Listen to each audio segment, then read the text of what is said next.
los temas que nos convocan. En primer lugar, me quisiera referir a la posibilidad de que el honorable tribunal determine o dictamine medidas preventivas en los procedimientos contenciosos.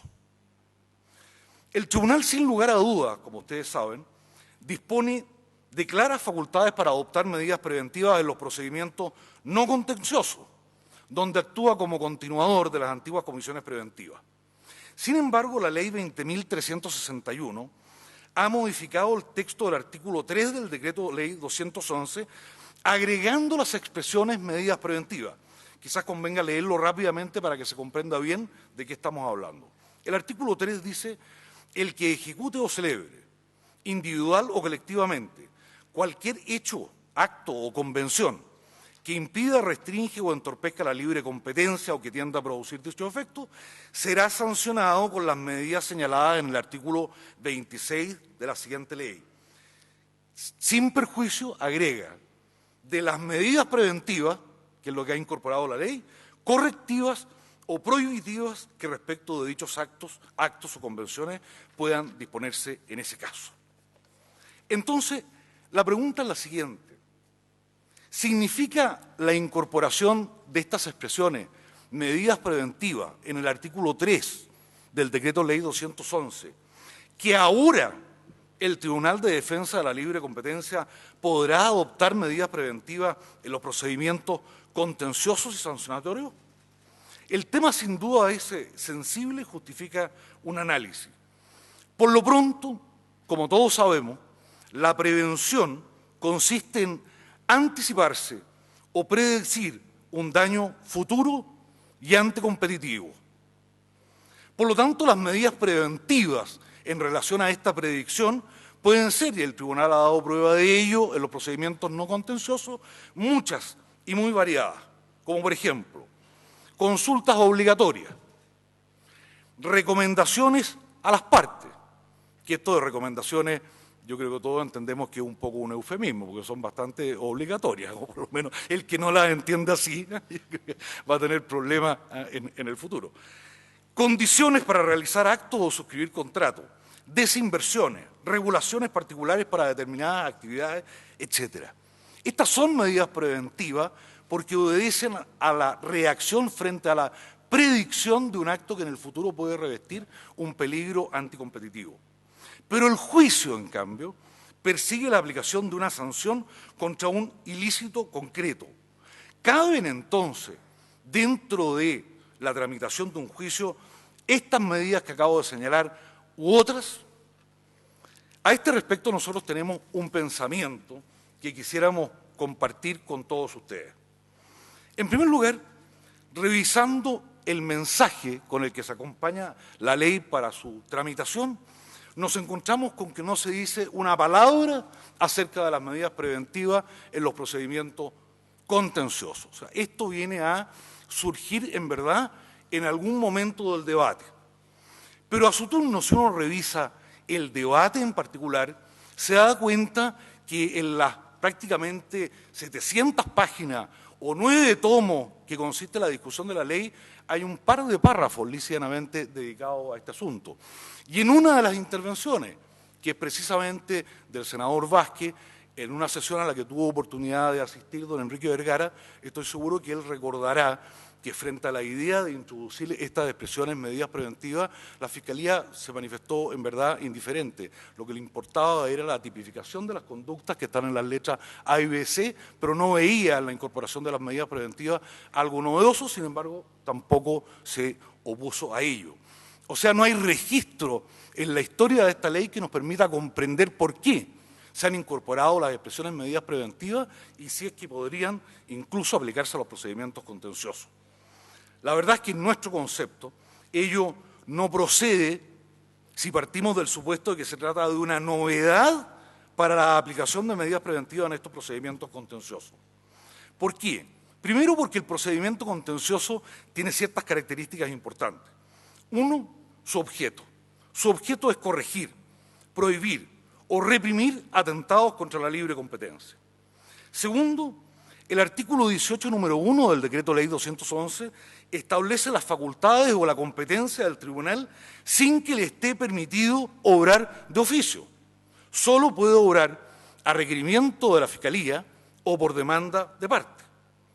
Enseguida, el artículo 20, que regula el requerimiento o la demanda, incluso en la modificación actual, ha aumentado los requisitos de procedencia de la acción.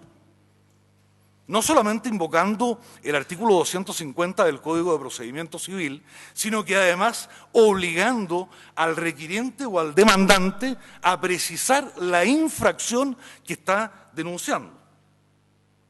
Y enseguida, el artículo 26 del Decreto Ley 211 establece taxativamente las medidas que se puede adoptar por el tribunal sin que procedan otras distintas que la que señala esa disposición.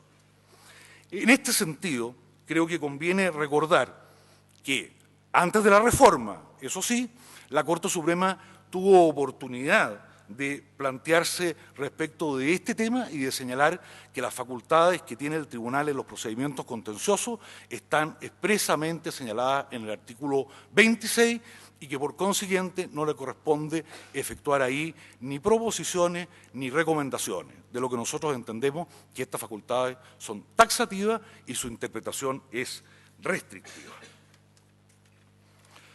Pero el problema consiste en que tenemos que convivir con la existencia de este agregado que se le ha hecho o efectuado al artículo 3. El problema está, y vamos a tratar de proponer una solución a esto, el problema está en que si se considera la incorporación de las medidas preventivas como una nueva facultad dentro de los procedimientos contenciosos, lisa y llanamente nos encontramos con que existe absoluta incongruencia entre ese concepto y las demás normas que regulan los juicios y que no fueron modificadas. El resultado de una reflexión de esta naturaleza, esta falta de congruencia entre lo que supondríamos que es una novedad y las normas que actualmente rigen el proceso contencioso, podría terminar generando un problema relativo al debido proceso al no haber existido ni juicio ni defensa relativo a las medidas preventivas decretadas en un proceso de naturaleza sancionatoria en el que ha debido identificarse una infracción y en el que ha debido además efectuarse peticiones concretas referidas a esa misma infracción. Pero si esta conclusión ya es grave desde el punto de vista del debido proceso, en nuestro concepto mucho más lo es el que si las medidas preventivas se consideran una novedad y no están incluidas en el artículo 26 que permite las sanciones, quiere decir que contra ellas en un procedimiento contencioso no existiría recurso alguno porque el artículo 27 que establece los recursos no fue modificado. Esta es una incongruencia bastante grave. Y todavía más, si esto nos lleva a hacer de difícil comprensión una contradicción de esta envergadura, en nuestro concepto ella alcanza verdaderamente su clímax cuando se advierte, en cambio, que las medidas preventivas en los procedimientos no contenciosos, que regula el artículo 18, número 2, no solamente son reclamables, sino que además la ley se ocupó de ampliar la reclamación para el evento de que, en definitiva, el tribunal dispusiera imponer o no imponer condiciones. En cambio, en los procedimientos contenciosos, donde hay un juicio, se podrían decretar como novedad medidas preventivas sin que a su respecto cupiera recurso alguno. Eso es, en nuestro concepto, algo que hay que tener presente al momento de interpretar la norma. Pero como hemos dicho, la norma está, hay que convivir con ella y tenemos que intentar de buena fe buscarle alguna aplicación. Nuestro pensamiento íntimo es que acá no solamente hubo incongruencia, sino que hubo falla verdaderamente en la técnica legislativa. Ojalá, nadie puede descubrirlo porque, como hemos dicho, en la historia no está, pero si se quiso incorporar una novedad, realmente va a haber un problema. Yo lo que propongo, en definitiva, es que no hagamos novedades en esta cosa. Vámonos a 150 años atrás mejor y recurramos a nuestro viejo Código Civil. Esta modificación está incorporada en la actual ley, habla de medidas preventivas, puede interpretarse como que se refiere a procedimientos contenciosos, y la pregunta es cómo la interpretamos. Y a ese respecto, yo lo que sugiero es que nosotros tomemos lo que dice el artículo 22 y parte del artículo 23 del Código Civil a propósito de la interpretación de la ley y convengamos en que el contexto de esta ley, del Decreto Ley 211, sirve para ilustrar el sentido de cada una de sus partes, de manera que haya entre todas ellas la debida correspondencia y armonía. Y el artículo 23, en su segunda frase, señala del Código Civil que la extensión que deba darse a toda ley se determinará por su genuino sentido y según las reglas de interpretación precedentes. En este sentido, entonces, ¿cómo podemos darle efectivamente aplicación a la modificación introducida en el artículo 3 a la luz de las reglas de interpretación del Código Civil? En mi concepto, ello es posible en el siguiente entendido o bajo las siguientes condiciones o requisitos. Estando dentro de un procedimiento contencioso, aquellas medidas preventivas que se pretenda obtener deben formar parte, en primer lugar, del requerimiento o la demanda frente a una infracción concreta. En segundo lugar, que el tribunal se abstenga de obrar de oficio. Y en tercer lugar, la sentencia debe enmarcarse, para que sea válida, en las medidas que el tribunal puede adoptar de acuerdo al artículo 26 del Decreto Ley 211, porque si uno mira esas medidas cuidadosamente, no obstante que se trata de sanciones que tienen por objeto poner término a actos o contratos, poner término a sociedades o modificarlas o incorporar incluso multas, en cada una de esas sanciones existe también un elemento de fondo que es preventivo. Y por consiguiente, perfectamente bien, la incorporación de esta reforma puede caber a la luz del Código Civil sin necesidad de que el día de mañana se deduzcan recursos en contra de ella. Me quiero referir brevemente ahora, porque el tiempo pasa, no voy a decir la frase de Felipe Lamarca en este caso, ¿no? Brevemente a los procedimientos no contenciosos. Acá ocurre lo siguiente: si la norma que recién hemos analizado suscita dudas en los procedimientos contenciosos, en cambio es evidente que el tribunal sí que tiene potestades preventivas en los procedimientos no contenciosos. Como se sabe por ustedes, incluso el artículo 18, número 2, en su nuevo texto, ha ampliado las consultas a terceros en caso de actos no ejecutados o por celebrarse. En la redacción primitiva del Decreto Ley 211, el artículo 18, número 2, permitía la consulta por parte de la Fiscalía y por terceros respecto a aquellos actos ejecutados, pero no a aquellos actos por celebrarse. Y ahora se ha incorporado a la ley la posibilidad de que un tercero consulte respecto de un acto que no es de él, que no se ha ejecutado y no se ha celebrado.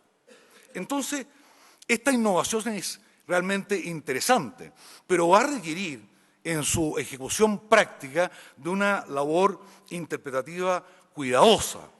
Lo que nosotros hemos pensado a ese respecto es que el tribunal, que ha ejercido sus facultades administrativas a través de la dictación de autos acordados, de cuyos combates no queremos recordarnos, y en que ha ganado el Tribunal de la Libre Competencia en buena lid, ya que tiene esa facultad y la puede ejercer, en nuestro concepto es importante que lo haga sobre la base de establecer requisitos de admisibilidad de estas consultas de terceros, de modo tal que el interés legítimo que invoquen sea debidamente constatado por el tribunal antes de dar curso a la consulta.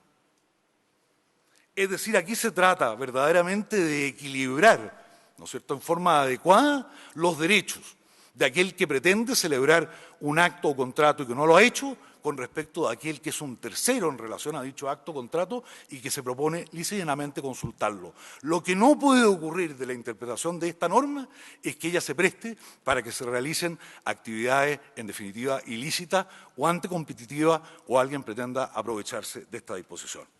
Por ello, en nuestro concepto, probablemente esta norma se va a traducir en un ajuste, creemos nosotros, al auto acordado número 5 dictado por el Tribunal, especialmente